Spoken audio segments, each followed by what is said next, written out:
بڑی سہولت سے ایمان اسلام نصیب ہوا، مشقت نہیں سہنی پڑی، تکلیف گوارا نہیں کرنی پڑی۔ ہم نے آنکھ کھولی، مؤذن نے کان میں صدائے دل نواز دی، مبارک ہو تو حضور کا غلام بن کے آ رہا ہے۔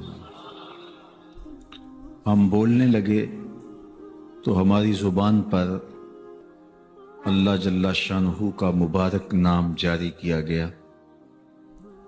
ہم لا الہ الا اللہ محمد رسول اللہ توتلے لہجے میں پڑھنے لگے تو پورا خاندان خوش تھا، مٹھائیاں بانٹی گئیں۔ خاندان کا ایک ایک فرد بار بار سن کے خوش ہوتا اور چہرے کی بلائیں لیتا۔ ہم درس گاہ میں پہنچے، استاد کے سامنے زانو تلمس طے کیے۔ اس نے ہمیں دین سکھایا، قرآن مجید کی تعلیم دی، کتاب اللہ کی تلاوت کرنا سیکھے تو ہمارے ماں باپ پھولے نہیں سماتے تھے۔ قرآن مجید مکمل ہوا تو مٹھائیاں بانٹی گئیں، رسمیں آمین ہوئی، دوستوں کی دعوت ہوئی، کھانے پہ رشتہ دار بلائے گئے۔ ہم نے حفظ قرآن کی سعادت پائی تو ہمارے سر پہ عزتوں کی دستار سجی۔ ہم نے علم دین، درس نظامی اور دیگر علوم و فنون سیکھے تو ہمیں سند امتیاز سے مالا مال کیا گیا اور عزتوں کی مسند پہ بٹھایا گیا۔ ہم نماز پڑھیں تو محلے میں معزز ٹھہریں، روزہ رکھیں تو عزت پائیں، حج کرنے جائیں تو لوگ دعاؤں سے رخصت کریں، واپس آئیں تو پھولوں سے استقبال کریں۔ ہمیں دین پر عمل کرتے ہوئے کیا مشکل پیش آئی؟ ہم تو دین کی راہوں کے مسافر ہوئے تو عزتیں پائیں، ہم نے اللہ کا نام لیا تو لوگوں نے پیار دیا، ہم نے عبادات کے طریقے اختیار کیے تو معاشرے میں شریف کہلائے۔ لیکن کتنا مشکل اور کٹھن لمحہ تھا جب کوئی اسلام لاتا تو معاشرے سے کٹ جاتا، سماجی بائیکاٹ کر دیا جاتا، وہ لوگوں سے الگ ہو جاتا۔ میرے اور آپ کے آقا و مولا حضور نبی رحمت صلی اللہ علیہ وآلہ وسلم قریش کے عالی نسب خاندان سے تعلق رکھتے ہیں، صادق بھی کہلاتے ہیں، امین بھی کہلاتے ہیں، لوگوں کی امانتیں بھی حضور کے گھر میں پڑی ہیں، اپنے فیصلوں میں حضور کو حاکم بھی مانتے ہیں۔ لیکن جب اللہ کی توحید کا اعلان کیا، جب لوگوں کو راہ راست اور راہ حق کی طرف بلایا تو یہ سارے مخالف ہو جاتے ہیں، حتیٰ کہ اپنے سقے عزیز بھی کتنے دل آزار جملے بولتے ہیں۔ تبا لک ہنالک سائر الیوم الہذا جمعتنا، یہ رشتے میں سکا چچا بولتا ہے۔ اللہ اکبر، مشکلیں سہی، تکلیفیں سہی، سماجی مقاطعہ ہوا، سوشل بائیکاٹ ہوا۔ شاب ابی طالب کے 3 سال کس کٹھن حالات میں حضور اور حضور کے غلاموں نے اور خاندان والوں نے کاٹے، حتیٰ کہ درختوں کے پتے کھا کھا کے گزر اوقات ہوتی تھی۔ معاہدہ لکھ کے کعبۃ اللہ کے ساتھ لٹکا دیا گیا، اور یہ اتنے سنگ دل ثابت ہوئے کہ باہر سے کوئی تجارتی قافلہ آتا جس کے پاس اغذیہ ہوتی، کھانے پینے کی اشیاء ہوتی، تو ان کو ادھر جانے نہ دیتے، مبادا کہیں یہ خرید نہ لیں۔ ان کا خیال یہ تھا کہ یہ بھوک سے دم توڑ جائیں، اور نیا دین جو لے کر کے آئے ہیں وہ شعب ابی طالب میں اس گھاٹی کے اندر ہی اپنے آخری دن پورے کرے۔ لیکن جس کو اللہ نے سر بلند کرنا ہو، عزت دینی ہو، جس دین کو پوری دنیا کے اوپر غالب ہونا تھا، اس کو کون روک سکتا تھا؟ اللہ کے محبوب علیہ الصلوۃ والسلام نے محنت، تندہی، کوشش اور کد و کاوش کے ذریعے لوگوں تک پیغام حق کا ابلاغ کیا۔ سب سے پہلے حضور کی اہلیہ حضرت سیدہ خدیجہ الکبریٰ رضی اللہ تعالی عنہا ایمان لاتی ہیں۔ حضور علیہ السلام کے قریبی دوست، گہرے دوست حضرت سیدنا ابو بکر رضی اللہ تعالی عنہ ایمان لاتے ہیں۔ حضرت علی المرتضیٰ رضی اللہ تعالیٰ عنہ اگرچہ نو عمر ہے لیکن سینے پہ ہاتھ رکھ کے کہتے ہیں جان و دل فدا کروں گا حضور آپ پہ۔ حضرت بلال حبشی اسلام لاتے ہیں، حضرت عمار ابن یاسر، حضرت سمیہ، حضرت یاسر اسلام لاتے ہیں۔ 38 لوگ ایک ایک کر کے اسلام میں داخل ہوئے۔ کفار تو چاہتے تھے کوئی دوسرا شخص ان کے ساتھ کھڑا نہ ہو، تو جب 38 لوگ حضور کے ساتھ کھڑے ہو گئے تو ان کے لیے بڑا اذیت ناک لمحہ تھا کہ یہ تحریک جس کو ہم روکنا چاہتے ہیں یہ پھیلتی چلی جا رہی ہے، لوگ اس کے ساتھ شامل ہوتے چلے جا رہے ہیں اور لوگ ان کے لیے محبتیں اور ان کے لیے پیار پیش کرتے چلے جا رہے ہیں۔ عبداللہ ابن جدعان کے گھر کے قریب سے میرے حضور گزر رہے تھے کہ ابو جہل نے دیکھ لیا اور ہاتھ میں نوکیلا پتھر پکڑا اور حضور پہ حملہ آور ہو گیا۔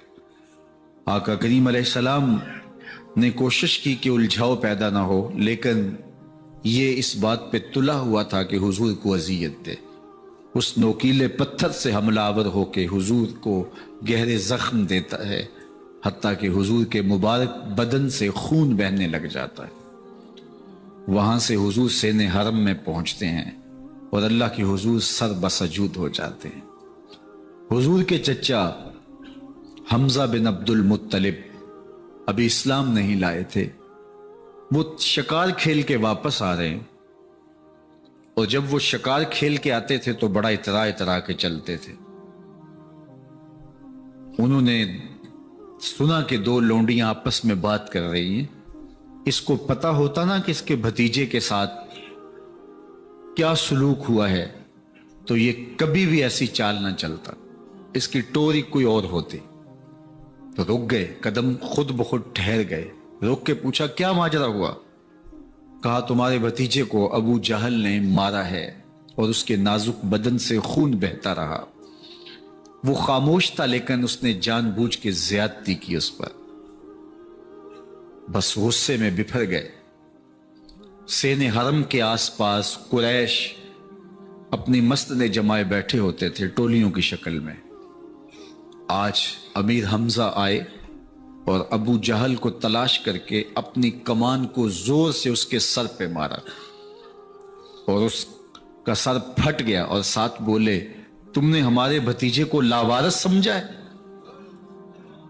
اب اس کے حواری کھڑے ہو گئے، لیکن ابو جہل بڑا کائن شخص تھا، اس نے سمجھا کہ یہ تو اب تنہا ہیں، لیکن لڑائی کی آگ روشن ہوگی تو بنو ہاشم بھی نکل آئیں گے تو یہ لڑائی لمبی ہو جائے گی، تو اس کا سبب میں ہوں، قصور میرا ہے۔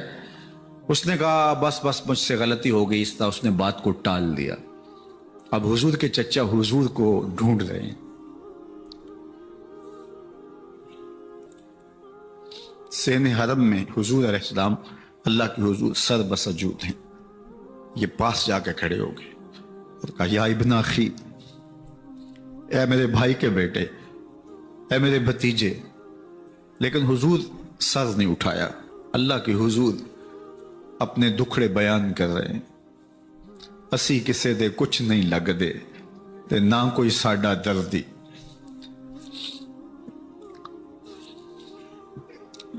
اللہ کے محبوب علیہ السلام اللہ کے حضور سر بسجود ہے۔ انہوں نے پھر کہا یا ابن اخی، اے میرے بھائی کے بیٹے، اور انہیں بے چینی ہے کہ بتاؤں کہ حوصلہ رکھو میں تمہارا بدلہ لے لیا، لیکن حضور سر نہیں اٹھا رہے۔ تیسری مرتبہ پھر آواز دی، حضور نے سر اٹھایا، آنکھیں آنسوں سے بھری ہوئی تھی، تو برجستہ کہا بھتیجے میں تمہارا بدلہ لے لیا۔ میرے حضور نے فرمایا چچا مجھے اس کی کوئی خوشی نہیں ہوئی۔ یہ حیرت زدہ ہو گئے کہ اتنا بڑا کام، اس وقت مکے کا اتنا بڑا سورما، اور میں اس سے ٹکرا کے آیا ہوں اور یہ کہہ رہے ہیں مجھے کوئی خوشی نہیں ہوئی۔ قسمت اچھی تھی۔ بولے بھتیجے تم کیسے خوش ہوتے ہو؟ کہا جس رب کو میں مانتا ہوں اس کو تم بھی مان لو۔ تو امیر حمزہ کی قسمت اچھی تھی تو آگے بڑھے اور اسلام قبول کر لیا۔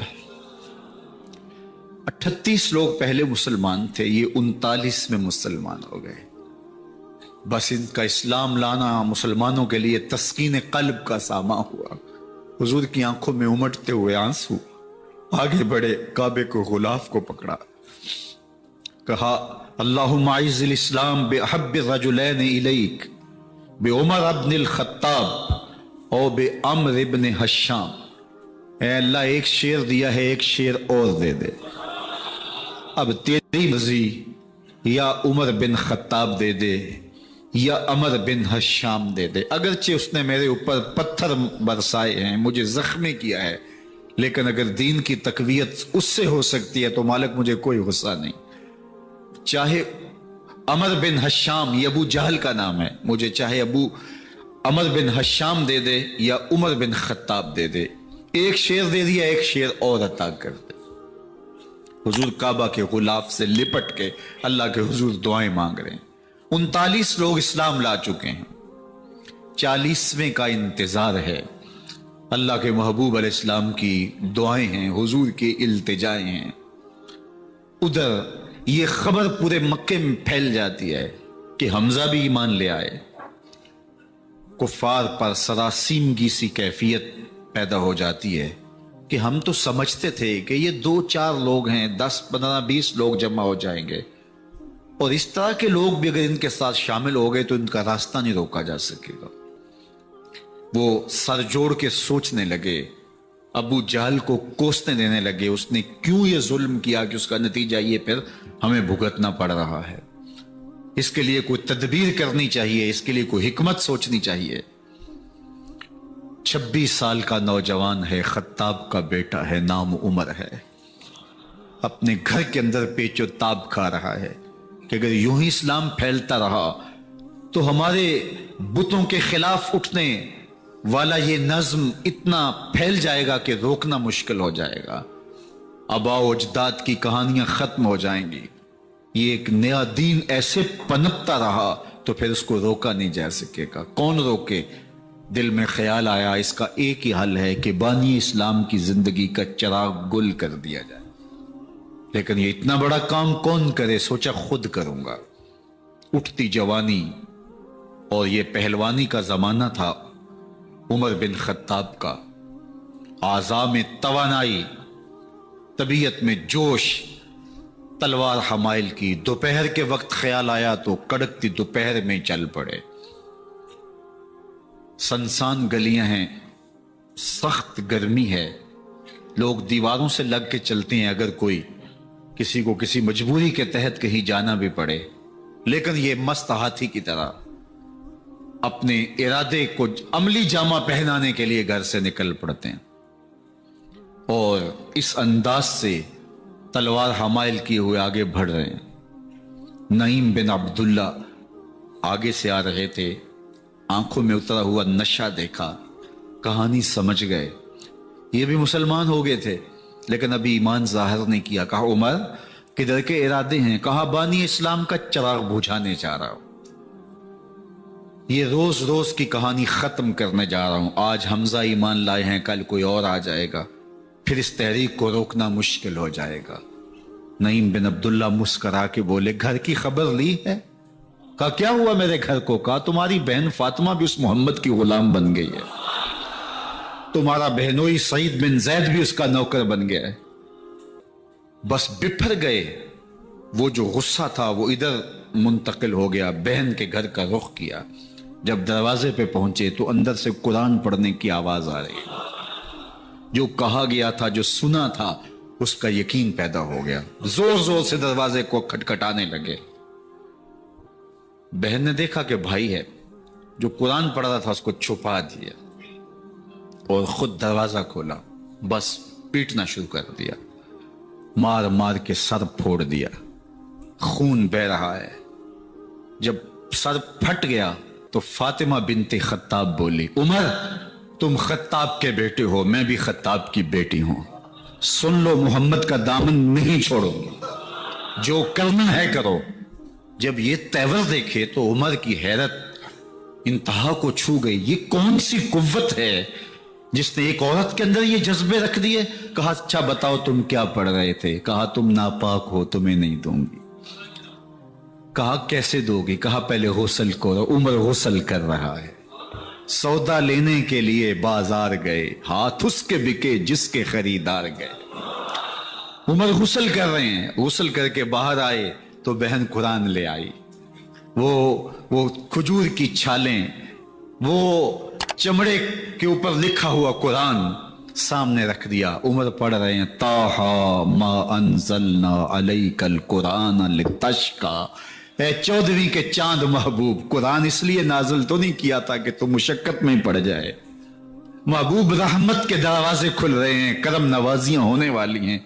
عمر پڑھتے گئے، آنکھوں کے بندن ٹوٹ گئے، آنسو آنے لگے، ٹپ ٹپ آنسو گرنے لگے، عمر رو رہے ہیں، بدن کانپ رہا ہے۔ آئے کس ارادے سے تھے، اب حالت کیا ہوئی جا رہی ہے۔ اپنی بہن سے کہا، بہنوئی سے کہا، جس در کے تم غلام ہوئے ہو کبھی میں بھی اس در کا غلام نہیں ہو سکتا؟ عمر کی کہیں عمر نہ برباد ہو جائے، مجھے اس چوکھٹ پہ لے چلو۔ کہا چلو ہم اس دہلیز پہ لے چلتے ہیں۔ تلوار اسی طرح حمائل کی ہوئی ہے، حضور دار ارقم میں ہے، یہ اسلام کی پہلی درسگاہ ہے، حضرت ارقم کا گھر۔ مسلمانوں کی تعداد بہت تھوڑی، یہاں چھپ کر کے دین سیکھتے ہیں۔ حضور بھی وہاں تشریف فرما تھے، باقی اصحاب بھی وہاں تشریف فرما تھے، حضرت میرے حمزہ بھی وہاں تھے۔ دروازے کی درزوں سے دیکھا کہ عمر آ رہے ہیں، تلوار بھی حمائل کی ہوئی۔ صحابہ نے کہا عمر آ رہے ہیں، امیر حمزہ نے کہا کوئی پرواہ نہیں، آنے دو، اچھا ارادہ ہوا تو خوش آمدید کہیں گے، ارادہ اچھا نہ ہوا اس کی تلوار سے گردن کاٹوں گا۔ اللہ اکبر۔ جب دروازہ کھولا تو دو صحابہ نے بازوؤں سے پکڑ لیا، کندھوں سے۔ حضور نے فرمایا کندھے چھوڑ دو، کندھے چھوڑ دیے گئے۔ آقا کریم علیہ الصلوۃ والسلام نے ان کے گلے کے اندر جو کپڑا تھا اس کو پکڑ کے جھٹکا دیا، اسلم عمر، عمر اسلام لاؤ۔ اللہ اکبر۔ اور ساتھ حضور نے حضرت عمر کے دل پہ ہاتھ رکھے، اللہم اہد قلبہ، اللہ عمر کے دل میں ہدایت ڈال دے۔ بس یہ جملہ کہنے کی دیر تھی اور حضور کا ہاتھ پھرنے کی دیر تھی، اندر سے کفر دھلتا چلا گیا۔ اور عمر نے کہا اشہد اللہ الہ الا اللہ واشہد انک رسول اللہ۔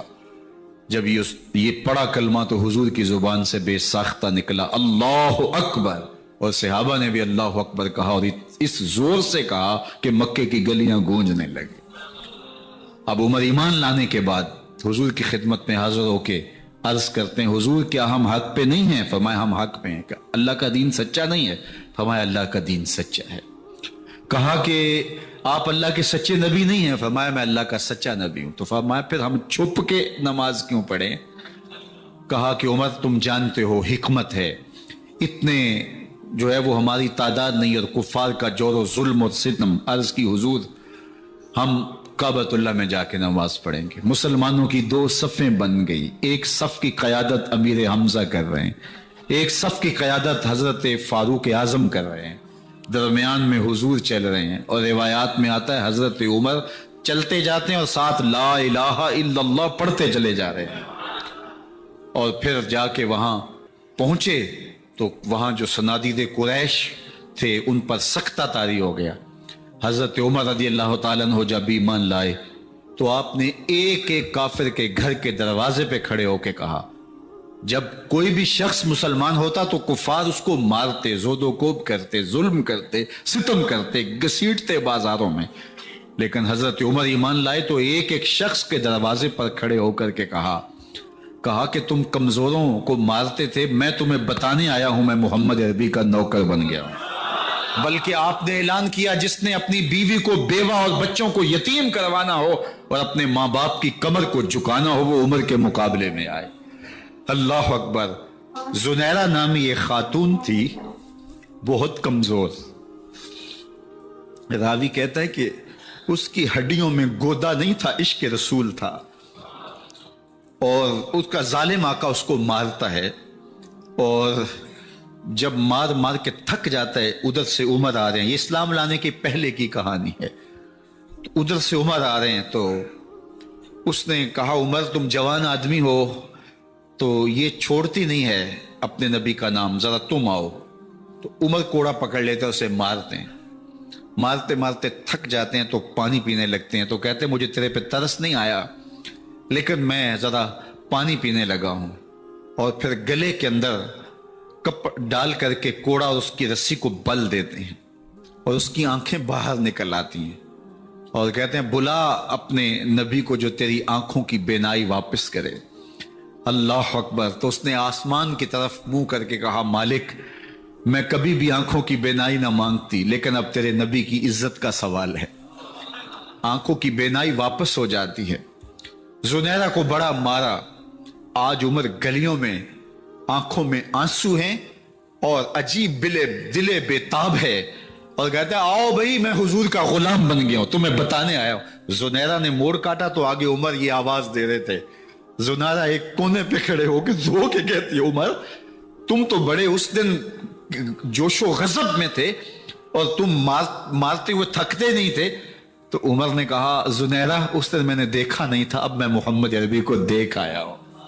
جنہ ویکھیا نہیں ہو کرن گلاں، جنہ ویکھیا نہیں ہو کرن گلاں، جنہ ویکھیا ہو تے بول دے نہیں، جڑے محرم راز حقیقت دے اور راز حقیقت کھول دے نہیں. تو حضرت عمر رضی اللہ تعالیٰ عنہ ایمان لائے. حضرت عبداللہ ابن مسعود رضی اللہ تعالیٰ عنہ فرماتے ہیں کہ حضرت عمر کا ایمان لانا مسلمانوں کے لیے عزت کا سبب تھا. ان کا ہجرت کرنا مسلمانوں کی نصرت تھی اور ان کی خلافت مسلمانوں کے لیے رحمت تھی. حضرت عمر رضی اللہ تعالی عنہ وہ ہیں کہ میرے حضور نے فرمایا لوگوں جب نیک لوگوں کا ذکر کرو تو میرے عمر کا تذکرہ ضرور کیا کرو. میرا عمر وہ ہے کہ جب وہ ایک جگہ ایک سمت سے آ رہا ہو، ایک گلی اور بازار سے آ رہا ہو تو شیطان بھی آ رہا ہو، عمر کو دیکھ کے راستہ تبدیل کر لیتا ہے. حضرت عمر رضی اللہ تعالی عنہ کی طبیعت کے اندر جو جاہ و جلال تھا، طبیعت کے اندر جو سختی تھی، وہ اسلام کے اندر آ کر بھی قائم رہی. اور آپ نے وہی سختی، وہی جاہ و جلال جو پہلے مسلمانوں کے خلاف تھا، اب کفار کے خلاف، منافقین کے خلاف حضرت عمر کی طبیعت کے اندر وہ جوش و خروش بدستور موجود رہا. لیکن جس دن آپ خلیفہ بنے تو اس دن آپ نے ممبر پہ چڑھ کے جو خطبہ دیا اس میں کہا لوگوں میں سخت اس لیے تھا کہ رسول اللہ نرم تھے، پھر میں سخت اس لیے تھا کہ حضرت ابو بکر صدیق نرم تھے، اب میں تخت خلافت پہ بیٹھا ہوں، اب میری سختی جو ہے وہ نرمی میں تبدیل ہو گئی. صرف فاسقوں، فاجروں اور باغیوں کے لیے میں سخت ہوں، باقی تمہارے لیے نرم ہوں. سب سے کم جو تنخواہ بیت المال سے اگر کسی وجود نے لی ہے تو وہ حضرت عمر رضی اللہ تعالیٰ عنہ نے لی ہے. صرف 2 جوڑے لیتے تھے سال میں، اور راوی کہتا ہے کہ میں نے دیکھا ہے کہ اس میں بھی 17 پیوند لگے ہوتے تھے. حضرت عمر رضی اللہ تعالیٰ عنہ کا طرز زندگی، آپ کا انداز معاشرت اور آپ کا انداز خلافت، ہر لمحہ آپ کی زندگی کا اٹھا کے دیکھیے کتنی مرتبہ قرآن حضرت عمر کی رائے کے مطابق نازل ہوا ہے. اللہ تعالیٰ جل شانہ نے ان کو صاحب الہام بنایا تھا. ہر امت میں کوئی صاحب الہام ہوتا ہے، حضور کی امت کا صاحب الہام حضرت عمر رضی اللہ تعالیٰ عنہ، اور آقا کریم نے انہیں اپنا وزیر قرار دیا. فرمایا میرے 2 وزیر آسمانوں میں ہیں، 2 وزیر زمینوں میں ہیں. آسمانوں کے وزیر ابو جو ہے وہ جبرائیل اور میکائیل ہیں، اور زمین کے وزیر ابو بکر اور عمر ہیں رضی اللہ تعالی عنہما. تو اللہ تعالیٰ جل شانہ نے حضرت سیدنا صدیق اکبر کے بعد حضرت سیدنا عمر بن خطاب رضی اللہ تعالیٰ عنہ سے جو کام لیا، مختصر دور خلافت کے اندر 10 سال 6 ماہ 4 دن آپ نے خلافت فرمائی ہے. لیکن کہاں سے چلے اور یہاں مکران تک، بلوچستان کا حصہ ہے، یہاں تک آپ کے سلطنت کی حدود وسیع ہوئی. ادھر آرمینیا تک جا پہنچے، حمص فتح کیا، قادسیہ، یرموک. آپ ذرا دیکھیے کہ کہاں تک آپ کی فوجوں کے گھوڑے دوڑتے رہے، اور اللہ تعالیٰ جل شانہ نے ان کو جو توانائی، عدل و انصاف کی قوت عطا فرمائی. اللہ اکبر. جب زمین پہ عدل کیا ہو تو زمین بھی حکم مانتی ہے، اور حضرت عمر وہ تھے جن کا حکم ہوائیں بھی مانتی تھی، زمین بھی مانتی تھی، جن کا حکم جو ہے وہ آگ بھی تسلیم کرتی تھی اور دریا بھی ان کا حکم مانا کرتے تھے. مصر کے اندر رسم بد جاری تھی، یہ رسم بد جاری تھی کہ سال کے بعد 1-2 شیزہ کو زیورات پہنا کے اچھے لباس میں ملبوس کر کے دریا کی بھینٹ چڑھایا جاتا، اس کی قربانی دی جاتی، اس کا خون بہتا تو دریا چلتا. جب اسلام مسلمانوں نے مصر فتح کیا تو گورنر نے لکھا کہ اسلام تو اس طرح کی رسوم کی اجازت نہیں دیتا، لیکن خشک سالی ہے، لوگوں کی فصلیں ویران پڑی ہیں، تو حضرت کیا کیا جائے؟ تو حضرت عمر رضی اللہ تعالیٰ عنہ کو جب قاصد آ کے پیغام دیتا ہے تو کاغذ کے ٹکڑے پہ لکھتے ہیں بسم اللہ الرحمن الرحیم، مصر کے نیل کی جانب عمر کا خط لکھتے ہیں، اے نیل اگر تو اللہ کے حکم سے چلا کرتا ہے تو چل، ورنہ ہمیں تیرے چلنے کی کوئی حاجت نہیں ہے۔ اور قاصد کو کہا یہ خط لے جاؤ اور جا کے دریائے نیل میں پھینک دو۔ قاصد جا کے خط دریائے نیل میں پھینک دیتا ہے، پانی آتا ہے، ایسا دریائے نیل چلا 14 صدیاں ہوئی ہیں آج تک کبھی بند ہی نہیں ہوا۔ دریا حکم مانتے ہیں، آگ نکلتی ہے، لوگ حضرت عمر رضی اللہ تعالی عنہ کے پاس آئے، حضرت لاوا پھوٹا ہے، آگ نکل رہی ہے اور مدینے کی طرف بڑھ رہی ہے، اب کیا کیا جائے؟ فائر بریگیڈ تو زمانے میں تھی نہیں۔ عمر نے اپنی قمیض اتاری، جس قمیض پہ 17 پیوند لگے ہوئے تھے چمڑے کے، کہا یہ قمیض لے جاؤ، جدھر آگ بڑھ رہی ہے آگے ڈھالنا، آگ پیچھے بھاگ جائے گی۔ زلزلہ آتا ہے تو زمین پہ دھرا مارتے ہیں، زمین رک جا، کیا عمر نے تیری چھاتی پہ عدل نہیں کیا ہے؟ تو یہ عمر ہیں رضی اللہ تعالی عنہ کہ جن کے انصاف کی وجہ سے، جن کے عدل کی وجہ سے اللہ تعالیٰ کی رحمات اور اس کی برکات کا نزول ہوتا تھا، اور اللہ تعالیٰ نے مسلمانوں کو وہ آبرومند حکومت دی۔ کائنات کی تاریخ کے اندر ایسی حکومت آپ نے نہیں دیکھی ہوگی جو حضرت عمر نے حکومت کی ہے۔ اللہ اکبر۔ فرمایا فرات کے کنارے پہ ایک کتا بھی پیاسا مر گیا تو اس کا حساب بھی عمر سے ہوگا۔ جب اتنے علاقے فتح ہو گئے تو ایک دن حضرت عمر بیٹھ کے رو رہے تھے، تو کسی نے کہا حضرت رو کیوں رہے ہیں؟ فرمایا کہ میں اس لیے رو رہا ہوں کہ فلاں پل سے بکریاں گزری ہیں، تو پل کے اندر شکستگی تھی، ٹوٹا ہوا تھا پل درمیان میں کچھ، اس میں ایک بکری کی ٹانگ ٹوٹ گئی ہے، تو میں ڈرتا ہوں کہیں اس کا حساب نہ لیا جائے، کہ میرا رب یہ نہ پوچھے کہ عمر تو نے پل صحیح تعمیر نہیں کروائے تھے کہ ایک بکری کی ٹانگ کیوں ٹوٹی ہے۔ یہ ہیں حضرت عمر رضی اللہ تعالی عنہ۔ اللہ اکبر۔ حضرت سیدنا عمر رضی اللہ تعالیٰ عنہ کی پوری زندگی آپ دیکھ لیجئے، آپ دن کو گھر میں بیٹھتے ہیں، دربار خلافت میں بیٹھتے ہیں، اور آپ کا دربار خلافت کیا ہے؟ کوئی عالی نصب محل نہیں ہے، مسجد نبوی کا صحن ہے، وہاں بیٹھ کے فیصلے ہو رہے ہیں۔ باہر سے سفیر آتا ہے اور آ کے پوچھتا ہے کہ میں امیر المومنین کے، مسلمانوں کے حکمران کے دارالامارہ میں محل میں جانا ہے، تو وہ مسکرا کے کہتے ہیں ہمارے امیر کا تو کوئی محل نہیں ہے۔ کہا کہاں ہے تمہارا امیر؟ کہا مسجد نبوی میں ہوگا یا بیت المال کے اونٹوں کی دیکھ بھالی کر رہا ہوگا، ان کی دیکھ بھال میں لگا ہوگا۔ وہ جب گئے تو مسجد میں نہیں ہے، اللہ اکبر، وہاں گئے تو وہاں بھی نہیں ہے۔ پھر کیا دیکھتے ہیں کہ عمر رضی اللہ تعالی عنہ جنت البقیع کے پاس ایک درخت کے نیچے اینٹ کا سرانہ رکھ کے سوئے ہوئے ہیں۔ تو اس نے کہا عمر تو نے عدل کیا ہے، تجھے کچی اینٹ پہ بھی نیند آ گئی، ہمارے حکمرانوں نے انصاف نہیں کیا، اور وہ بند اور محفوظ کمروں کے اندر بھی سکون اور چین کی نیند نہیں سو سکتے۔ حضرت سیدنا عمر رضی اللہ تعالیٰ عنہ نے اس طرح ان امور سلطنت نبھائے۔ آپ دن کو لوگوں کی دیکھ بھالی کرتے، لوگوں کی ضروریات سنتے سمجھتے، اور جب رات پڑتی لوگ سو جاتے، عمر مدینے کی گلیوں میں پہرا دیتے۔ کائنات نے کوئی ایسا بھی حکمران دیکھا ہوگا؟ اللہ اکبر۔ وہ مجاہد جو مختلف محاذات پہ گئے ہوئے ہوتے، ان کے گھروں کی دیکھ بھالی کرتے، ان کی ضروریات کا خیال رکھتے، ان کی آبرو کا پہرا دیتے۔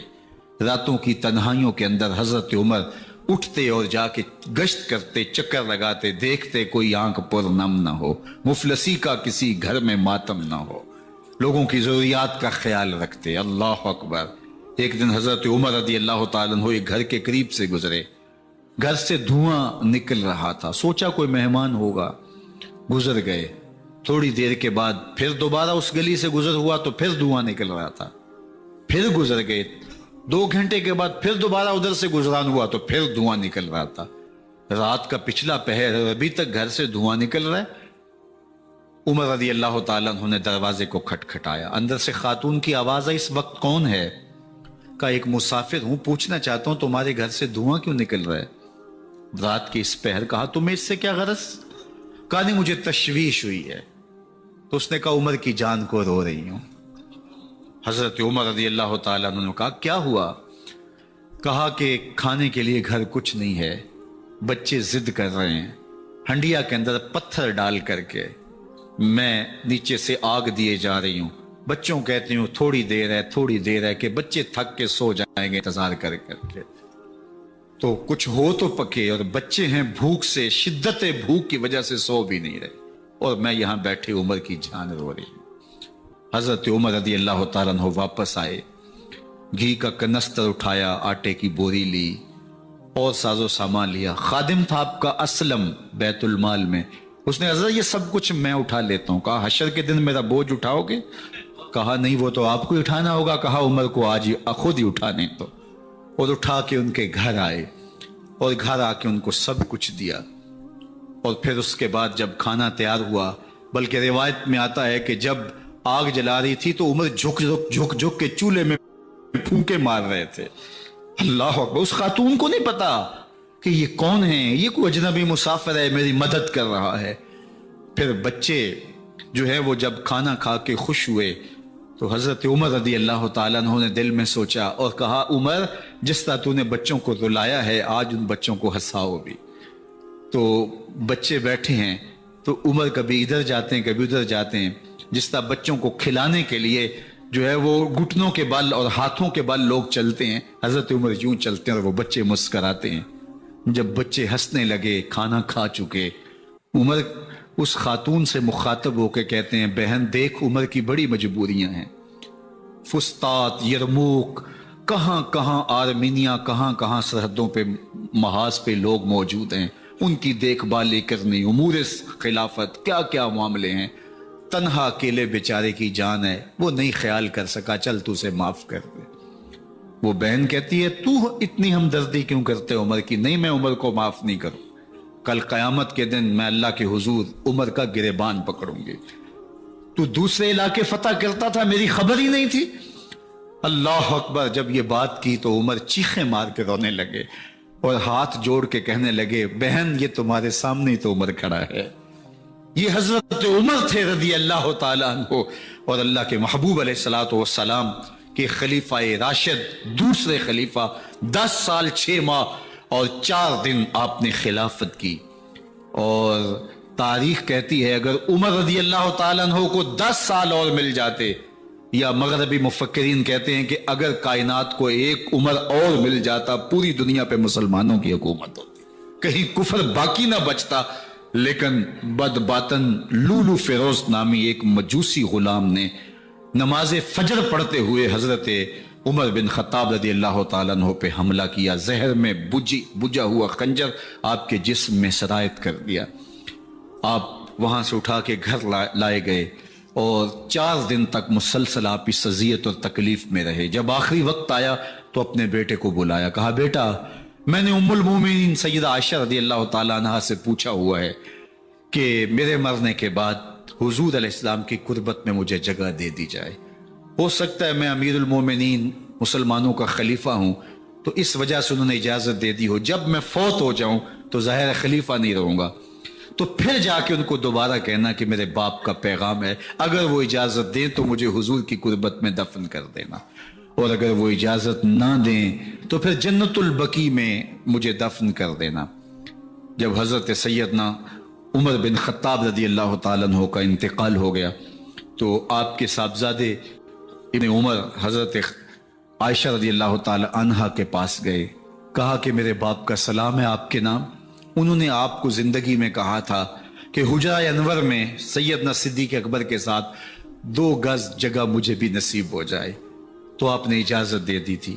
تو میرے والد گرامی نے فوت ہوتے ہوئے کہا کہ دوبارہ ام المومنین کے پاس جانا اور دوبارہ پوچھنا۔ اس وقت تو میں امیر المومنین تھا، ہو سکتا ہے وعدہ کر لیا ہو، لیکن اب اگر آپ اجازت دیں تو یہاں ہم قبر ان کے لیے کھود لیں، ورنہ ہم جنت البقیع میں دفن کر دیں۔